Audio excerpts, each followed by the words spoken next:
4 ทริคเลือกครีมกันแดดสำหรับผิวแพ้ง่ายจากแพทย์ผิวหนังเลือกครีมกันแดดนะคะเราจะต้องเลือกที่ไม่อมแดดค่ะซึ่งครีมกันแดดแบบฟิสิกอลเนี่ยจะช่วยสะท้อนแดดไม่มีสารเคมี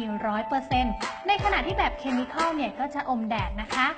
ต่อมาเนี่ยเราควรจะเลือกครีมกันแดดที่เหมาะกับสภาพอากาศซึ่งประเทศไทยเนี่ยมีสภาพอากาศที่ร้อนชื้นค่ะเราควรจะเลือกครีมกันแดดที่ไม่เหนียวมีค่า SPF 50 PA++,